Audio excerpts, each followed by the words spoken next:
Hello and welcome to AJBDOC. I'm pleased to having both of you, directors and producers of Writing with Fire, Rintu Thomas and Sushmit Ghosh. And I would say that this film convinced us again that female power could change or transform the world. Do you agree? Oh, absolutely. I think female power has been untapped so far, and the world will see a completely different kind of revolution if women come to positions of power everywhere. More women in leadership roles across the world would lead to a solution to a lot of the crises that we are seeing unfold on the planet right now. Oh, thank you so much to share this story and believe in female power in the world and especially in India. So are you in touch with ladies? How pandemic reflected on their storytelling, on their work? They actually transitioned very quickly on the heels of the pandemic. They were already digital, so they maximized the training and the experience that they had, and they were continuing to report from communities that are outside the radar of the government, the tribal communities who typically don't have healthcare. So they were on the front lines. They designed new ways of working offline, remotely. They created new collaborations because people couldn't travel and they were in the largest state of India. Of course, it was dangerous, and being a female journalist comes with its own sense of vulnerabilities, especially in a pandemic. But I'd say they have expanded their teams, and most recently, they have actually started an online course on journalism for recruiting more female journalists from across the country. They were only in a particular state in India. Now they're all across the country. So I'd say the pandemic has been a very, very fruitful time for them. This project took several years of your life, right? So give us a background of this story. How did you find them? And what was the first reaction? Did they feel overwhelmed, excited, confused? We actually discovered their story online in this beautiful photo essay that we saw. We were drawn to the images. We were very curious about women working in a very rural part of India distributing newspapers. So we reached out to them saying, hey, we are filmmakers. We would love to do a film on you. And they incidentally invited us to a meeting, which is one of the earlier scenes that you see in the film, where the journalists are making a pitch to shift from print to digital. And that was our first day of filming. And immediately we knew we had a story on our hands that we wanted to follow. We had no idea it would take 5 years to put together. And these are very smart women. They'd seen our body of work. They agreed with our politics of storytelling.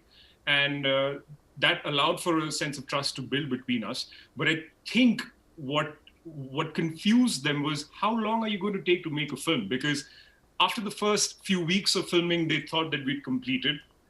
Then after a few months, they were like, when is your story going to get completed? And we were like, we have no idea. But I think what happened was that this mutual trust led to a deep level of friendship between the protagonists and us, between Meera and Sunita and Shamkali and the entire team at Khabar Leheria.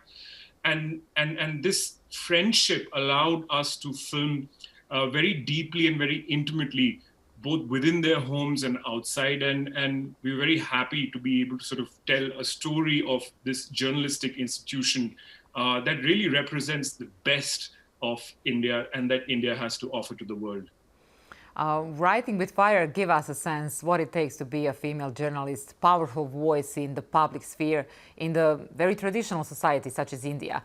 But somehow I believe that this story could be universal as well. Across the globe we are fighting with femicide, violence, pay gap, discrimination, inequality. One of the first things that we realized in this story was that it is so hyper local. It is very specific to this particular region and a moment in time. But there is such an amazing universal resonance because there is, as women, when we are being brought up, we're told that there are certain things we can achieve and are within our grasp, and there are certain things that are absolutely beyond our reach. And our life is constantly a negotiation between what we desire and what we are allowed.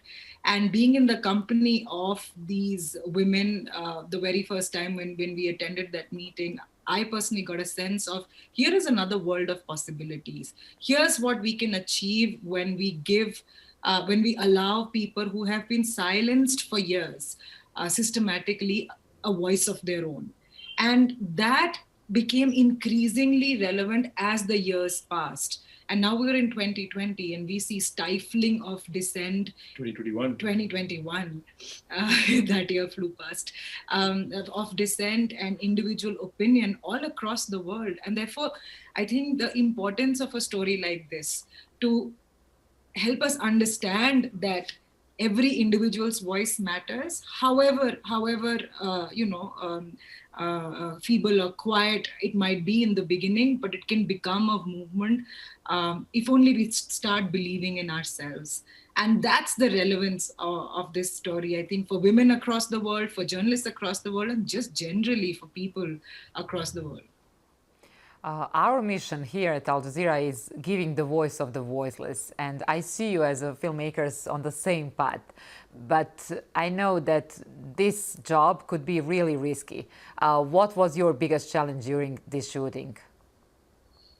I think there were two things that we were grappling with. One was physically being on the ground was very difficult. These were very challenging filming circumstances. We were shooting in about 40 to 42 degrees Celsius heat every day in the Indian summers. This is one of the driest regions in India. And we were also shooting in spaces that were, for lack of a better word, dangerous. These are spaces where film crews can find it difficult to operate in. So that was one challenge that we had to sort of work around.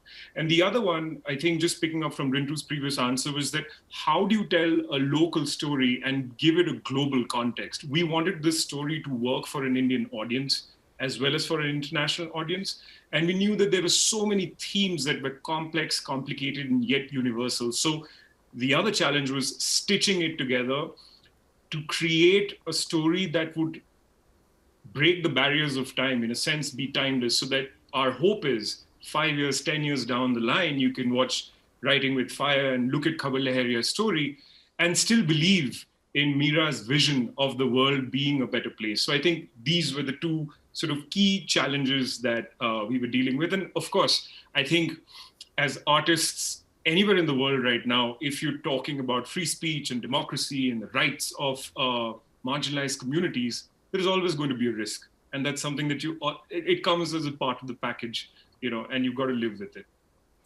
It will be really great having both of you such a brave and honest and I would say very engaged with this topic, maybe next year in Sarajevo at AJBDOC 5th edition. So thank you very much to make this story visible, to make female journalists in India and all over the globe heard and valued.